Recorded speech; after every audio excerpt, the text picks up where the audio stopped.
Baiklah, seterusnya kita akan teruskan dengan green building characteristics, di mana kita akan melihat apakah ciri-ciri yang harus ada pada green building ini.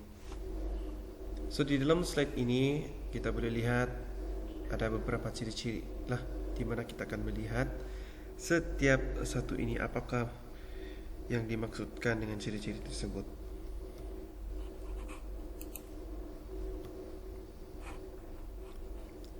Yang pertama kita lihat ciri thermal envelope. Envelope untuk dalam konteks ini, envelope ini bermaksud rangka luar sesuatu bangunan.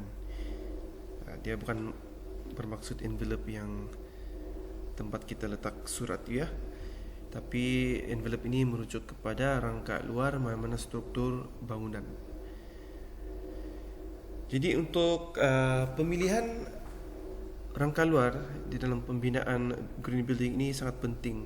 Dia berbeza dengan mana-mana bangunan yang konvensional, di mana kalau bangunan konvensional dia menggunakan rangka pemilihan bahan untuk pembinaan rangka luar, dia tidaklah mengikut konsep green building. Tetapi untuk green building ini dia haruslah ada kriteria yang tertentu untuk dijadikan sebagai rangka luar, di mana ia melihat kepada konsep green building dan melihat kepada aspek penggunaan tenaga dan juga aspek-aspek yang penting di dalam green building itulah.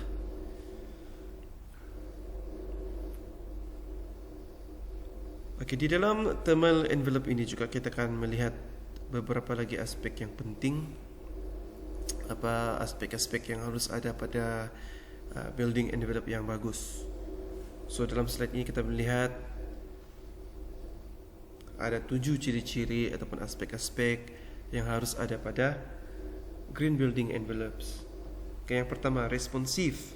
Okay, apa yang dimaksudkan dengan responsif ini adalah building envelope ini seharusnya mempunyai additional acoustic treatment. Okay, akustik di sini bermaksud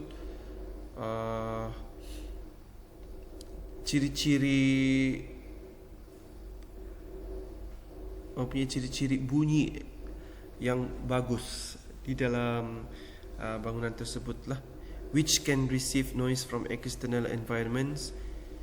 Okay, di mana ia dapat menyerap bunyi-bunyi yang datang daripada luar bangunan green building tersebut.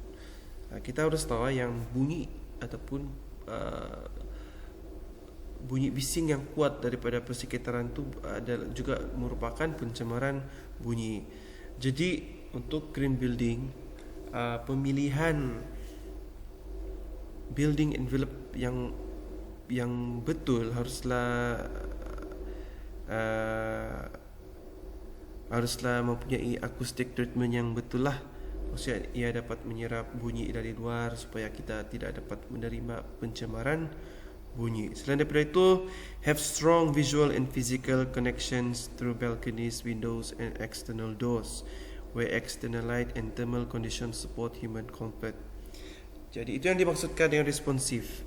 Jadi untuk pemilihan building envelope ini juga dia mempunyai connection dengan struktur-struktur bangunan yang lain, iaitu balkoni, jendela dan juga pintu luar, di mana kita boleh menerima cahaya daripada luar, di mana cahaya ini membantu kita untuk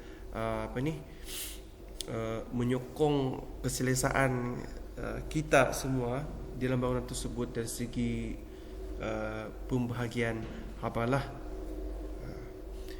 Seterusnya, dynamic. Dynamic ini, apa yang dimaksudkan dengan dynamic ini di dalam building envelope ini?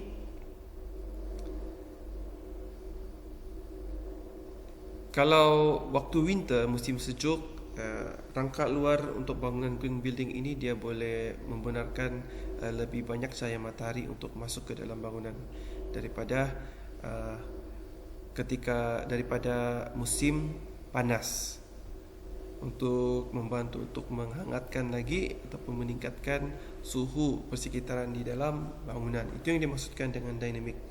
Maksudnya kita boleh mengawal suhu dalaman di dalam building tersebut itu dengan menggunakan building envelope yang betul.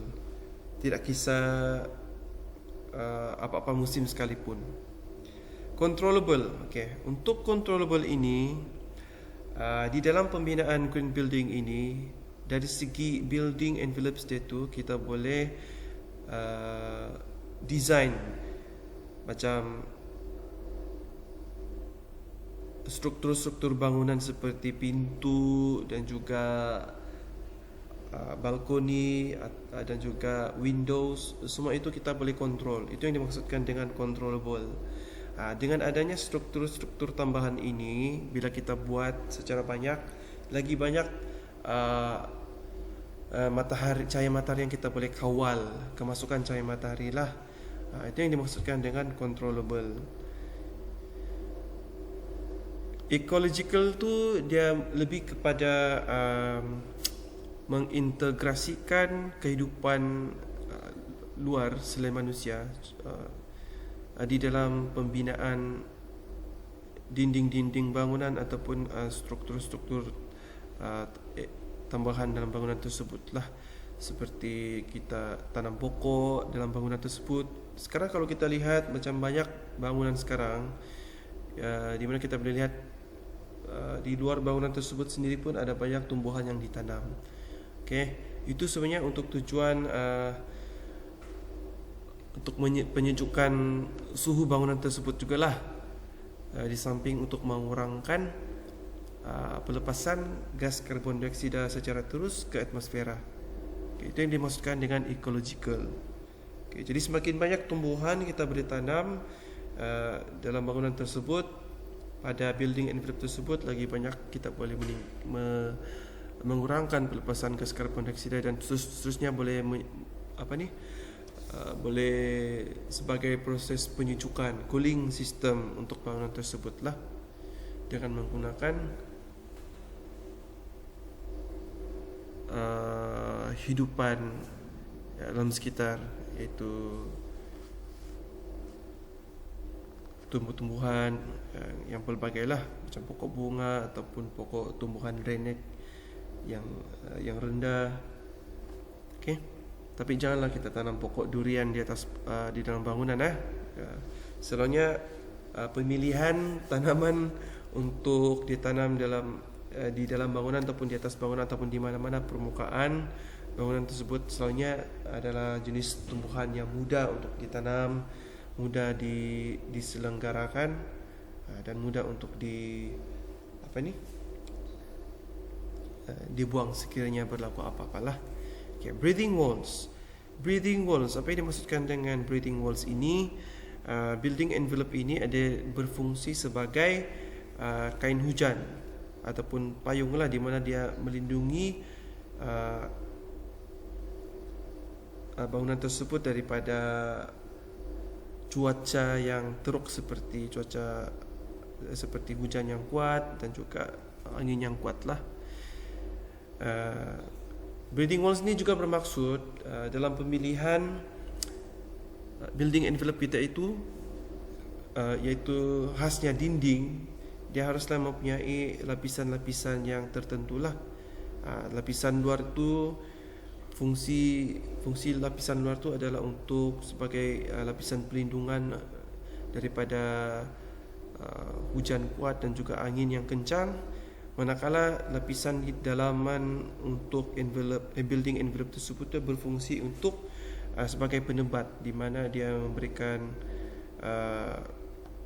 mengawal suhu persekitaran, meningkatkan suhu persekitaran lah. Manakala the inner layer, lapisan yang paling dalam itu dia bertindak sebagai vest, di mana ia memberikan keselesaan kalau kita pegang, dan juga untuk mengurangkan kelembapan yang berlebihan. Itu yang dimaksudkan dengan breathing walls. Okey, seterusnya kita lihat microclimate. Okey. Jadi maksud microclimate ini, building envelopes ini digunakan sebagai tempat teduh untuk kita lah, di mana uh,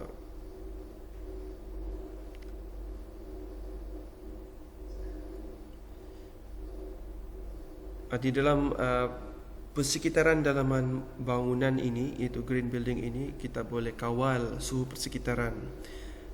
Kalau dengan pengawalan suhu persekitaran ini, kita boleh buat pelbagai benda lah. Macam kita boleh tanam pokok, tumbuhan bersayur, lepas tu kita boleh buat macam-macam perkara lah, dan memberikan pencahayaan yang baik untuk kita ataupun sesiapa yang berada dalam bangunan tersebut lah. Selain untuk memberikan kita daylight. Daylighting maksudnya cahaya pada waktu 11 siang tu kita tidak perlu on lampu untuk memberikan pencahayaan. Jadi kita hanya bergantung kepada inilah struktur bangunan green building kita itu. Okey, energi. Energi ni tenaga kan. Jadi apa yang dimaksudkan dengan tenaga ini? Building envelopes ini dia boleh menyediakan peluang peluang yang baik untuk menjana tenaga yang boleh diperbarui. Sebagai contohnya apa? Sebagai contohnya kita menggunakan tenaga solar. Maksudnya kita integrasikan solar system di dalam kita punya pembinaan building envelopes ini. Jadi pada waktu yang sama, selain memberikan perlindungan kepada kita, building envelopes ini juga dia boleh diintegrasikan dengan building envelopes ini untuk menjana tenaga yang boleh diperbarui seperti tenaga solar. Itu pun ikut kita punya design, macam mana kita reka cipta bangunan kita macam manalah.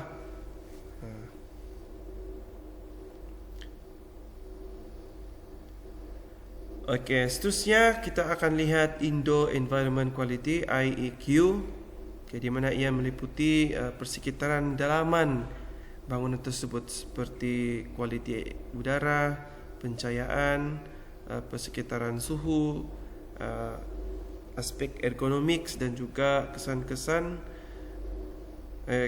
ergonomik ini kepada penghuni ataupun residen yang tinggal di dalam bangunan tersebut. Strategies for addressing IEQ include those that protect human health, improve quality of life and reduce stress and potential injuries. Jadi IEQ ini sebenarnya pentinglah sebab dia membantu kita untuk melindungi kesihatan manusia kita semua, untuk memperbaiki kualiti kehidupan, mengurangkan stres dan juga mengurangkan potensi untuk kecederaan lah. Okey. Jadi IEQ ini sebenarnya satu petunjuk lah untuk pembinaan mana-mana green building. Jadi berpandukan kepada Indo Environment Quality ini, kita boleh lihat, kita boleh pantau kesihatan kita dan juga kualiti kehidupan dalam bangunan tersebut macam mana. Okay. The common sources of indoor air contaminants. Jadi sebenarnya di dalam bangunan, mana-mana bangunan pun sebenarnya ada bahan-bahan pencemar lah. Okay. Sebagai contohnya rokok. Kita pun tahu kan, mana-mana bangunan pun mesti ada resident ataupun occupants, penghuni yang suka merokok. Jadi asap rokok ini sebenarnya itu adalah antara bahan pencemar lah. Selain daripada itu, VOC ini adalah volatile organic compounds, iaitu bahan-bahan yang meruap lah, yang mudah meruap pada suhu bilik, dan akibat VOC ini juga dia dapat memberikan kesan yang tidak baik kepada kesihatan manusia lah pada jangka masa yang lama. Contoh seperti cat yang digunakan, bahan-bahan pelekat yang digunakan, sealants yang digunakan, dan juga perabot-perabot yang kita gunakan di dalam building, mana-mana bangunan pun sebenarnya ada menggunakan VOC lah. Jadi kita kena bijak untuk memilih bahan-bahan yang kita gunakan di dalam bangunan kita itu.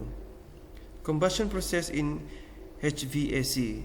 Okay, HVAC ni adalah bahan-bahan seperti air conditioning system lah. Combustion pembakar, proses pembakaran dalam peralatan panas sejuk bangunan, fireplaces and stoves and vehicles and garages and near entrances. Itu bahan-bahan bakar yang terhasil daripada proses pembakaran, juga adalah contoh bahan pencemar lah. And then mold resulting from moisture. Mold ni adalah kulat-kulat yang terhasil daripada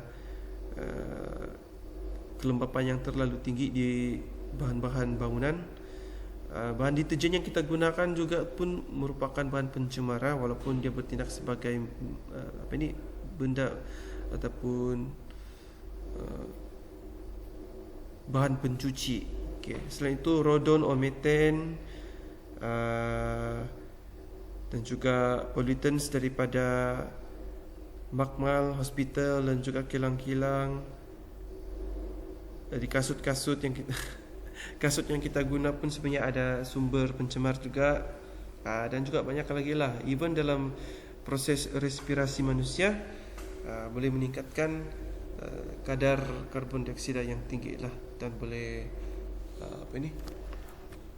untuk manusia ataupun individu yang kurang sihat, bila dia bernafas dia akan mengeluarkan germs ataupun virus ataupun inilah.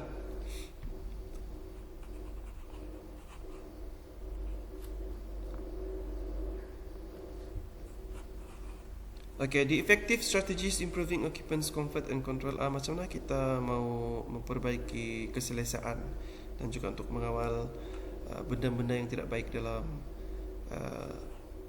bangunan, mana-mana bangunan. Okay. Yang pertama, kita boleh menggunakan daylighting. Daylighting ni macam saya sebut tadi itulah, kita menggunakan struktur yang memberikan cahaya daripada luar tanpa memerlukan kita untuk menggunakan tenaga elektrik dari dalam. Okay. So daripada kita menggunakan tenaga elektrik untuk on lampu pada 11 siang, kita boleh cipta bangunan ataupun kita desain bangunan di mana bangunan tersebut boleh menerima cahaya luaran yang banyak. Okay. Install operable windows. Kita selain daylighting ni, kita boleh install lah, kita boleh pasang window, jendela yang banyak lah, okay, untuk tujuan pengudaraan dan juga daylighting. Give occupants temperature and ventilation control. Mengawal sistem pengudaraan dan juga suhu di dalam bangunan tersebut. Lighting control, kita kawal pencahayaan dalam bangunan tersebut. Okay, kita buat survey juga. Survey ni maksudnya untuk melihatlah sejauh mana kepuasan occupants ni merujuk kepada penghuni dalam bangunan tersebut lah. Kita mau uji sejauh mana kepuasan mereka terhadap penciptaan ataupun reka cipta bangunan tersebut. Selain daripada itu, perabot-perabot yang dipilih haruslah ergonomik. Ergonomik ni dia bersifat futuristik dan juga dia ringan dan juga mudah untuk dibawa dan tidak mendatangkan mudarat kepada persekitaran, kepada kesihatan manusia. Dia ada mempunyai desain yang ideal lah. Itu maksud ergonomik. Include appropriate acoustic design. Akustik sekali lagi dari segi penyerapan bunyi ataupun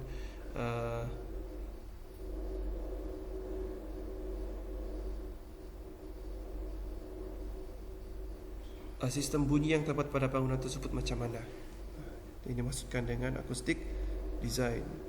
Okay, next kita lihat HVAC. HVAC ini adalah heating, ventilation and air conditioning system. Okay, tapi sekarang kita lihat mana-mana bangunan pun mesti ada sistem HVAC ini, HVAC ni. Okay. Sebab kalau tidak ada aircon pun kita akan merasa panas lah. Tetapi untuk green building yang konsep yang terbaik adalah dengan menggunakan pengudaraan tanpa menggunakan sistem aircon yang terlalu berat lah. Sebab kita semua tahu aircon ni sebenarnya dia antara penyumbang terbesar kepada penipisan lapisan ozon. Jadi supaya kita kena kontrol penggunaan aircon ni. Lagi bagus kalau kita dapat cipta ataupun kita dapat desain bangunan yang ada pengudaraan, sistem pengudaraan yang natural, semula jadi tanpa menggunakan aircon. Okay. Cogeneration can be an efficient way to supply a building or complex of buildings with electricity, hot water and even chilled avatar. Okay, jadi cogeneration ni adalah satu sistem penghasilan tenaga elektrik dengan menggunakan konsep pemanasan lah. Jadi kita boleh guna cogeneration ini sebagai ganti daripada menggunakan sumber elektrik yang terhasil daripada fossil fuel, itu bahan api yang tidak boleh diperbaharui. Okay. Next kita lihat building energy management system, itu sistem pengurusan tenaga bangunan. Jadi untuk mana-mana bangunan kita kena ada satu sistem pengurusan lah untuk mengurus semua peralatan, kemudahan ataupun sistem-sistem yang terdapat pada bangunan tersebut lah. Jadi dengan adanya sistem ini kita dapat kawal penggunaan tenaga elektrik, kita dapat buat pemantauan dari masa ke semasa untuk semua sistem tersebut lah. Okay.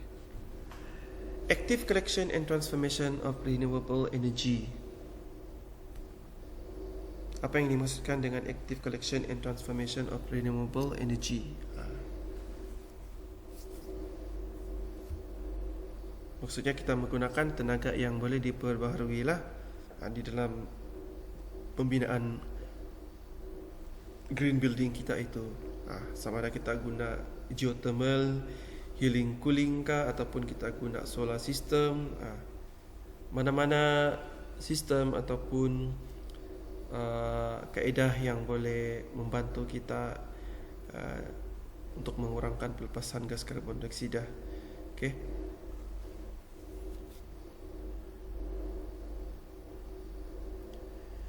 Okay, jadi salah satu kriteria untuk green building ni juga adalah domestic water, penggunaan air secara kita semula.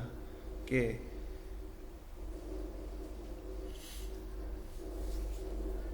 Okay, kenapa kita perlu semula air ini? Kenapa kita perlu ada sistem domestic water ini? Untuk mengurangkan pembaziran air. Jadi untuk green building sekarang kita boleh lihat ada berbagai contoh lah konsep-konsep green building di mana saya pernah menonton satu video di mana ada satu green building ini dia boleh mengutip cahaya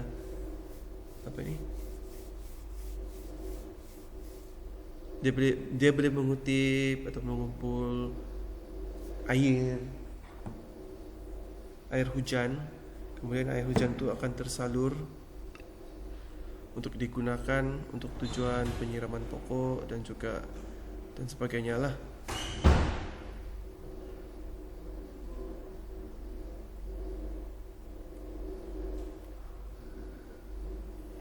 Untuk sistem pencahayaan ni penggunaan ataupun pemilihan peralatan-peralatan ataupun alat-alat elektronik yang menggunakan tenaga yang lebih jimat. So kita sebagai pembina haruslah tahu menggunakan atau memilih sistem pencahayaan yang betul.